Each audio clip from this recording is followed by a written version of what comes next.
அனைவருக்கும் வணக்கம். அபிராமி அந்தாதி பாடல் 2. துணையும் தொழும் தெய்வமும் பெற்ற தாயும் சுருதிகளின் பனையும் கொழுந்தும் பதிகொண்ட வேரும் பனிமலர்க்கும் பூங்கணையும் கருப்பச் சிலையுமென் பாசாங்குசமும் கையில் அணையும் திரிபுர சுந்தரியாவது அறிந்தனமே. விளக்கம். துணையும். வாழ்நாள் முழுவதும் நாம் ஒருவரின் துணையோடுதான் வாழ வேண்டும். இதைத்தான் பட்டினத்தார் கட்டி அணைத்திடும் பெண்டீரும் மக்களும் காலத்தச்சன் வெட்டி முறிக்கும் மரம் போல் சரீரத்தை வீழ்த்தி விட்டார் கொட்டி முழங்கி அழுவர் மயானம் குறுகி அப்பால் எட்டி அடி வைப்பரோ இறைவா கச்சியே கம்படே என்று வாழ்க்கையின் நிதர்சனத்தை விளக்கியுள்ளார். எல்லாரும் மயானம் வரைக்குதான், அதற்கு பிறகு இறைவன் மட்டுமே துணை என்று அவர் இந்த பாடலில் கூறியுள்ளார். நாம் துணையை எவ்வாறு தேர்ந்தெடுக்க வேண்டும் என்பதற்கு ஒரு கதையை பார்ப்போம். ஒரு ராஜா யாரையும் நம்பாமல் குரங்கையே துணையாக வைத்திருந்தார். ஒரு நாள் நான் தூங்கப் போகிறேன், என்னை யாரும் தொல்லை செய்யாமல் பார்த்துக்கொள் என்று கூறிவிட்டு உறங்கச் சென்று விட்டார். அப்பொழுது குரங்கு ஒரு வாளுடன் அவரை காவல் காத்தது. திரும்பி பார்க்கும் பொழுது அவர் கழுத்தில் உட்கார்ந்ததை பார்த்துவிட்டு குரங்கு ஈயை விரட்டுவதற்காக வாளால் கழுத்தை வெட்டியது. மகாராஜா இறந்து விட்டார். ஒருவரை துணையாக தேர்ந்தெடுக்கும் பொழுது நமக்கு வழிகாட்டுகின்ற அளவுக்கு ஞானம் பெற்றவராக இருக்க வேண்டும். துணை என்பவர் நாம் தொழக்கூடிய தெய்வத்திற்கு ஒப்பானவர்.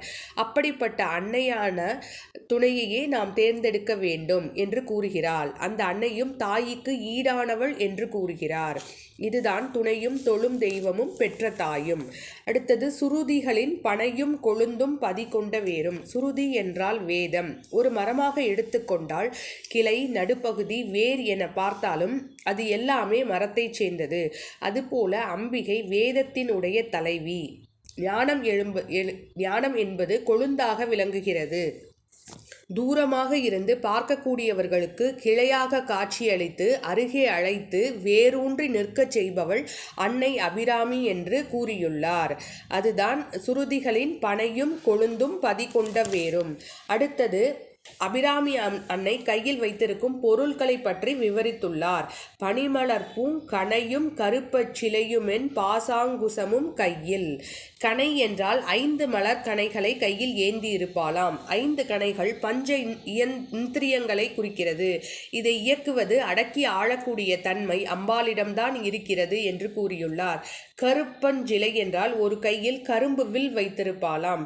மற்றொரு 2 கையிலும் பாசமும் அங்குசமும் வைத்திருப்பாளாம். 3 உலகங்களிலும் தலைவியாக விளங்குபவள் நாயகி திரிபுர சுந்தரி ஆவாள். அங்குசம், பாசம் எனும் 2ஐயும் வைத்திருக்கக்கூடியவள் திரிபுர சுந்தரி. அவளை எவ்வாறு அறிய முடியும் என்றால் அறிவாள் மட்டுமே அன்னையை அறிய முடியும். அறிந்து வருவது அறிவு, உணர்ந்து வருவது ஞானம். அம்பிகையை அறிந்து கொள்வதற்கு அங்குசம், பாசம் எல்லாம் உதவுகிறது என்று அவர் விவரித்துள்ளார். இதுதான் அணையும் திரிபுர சுந்தரியாவது அறிந்தனமே.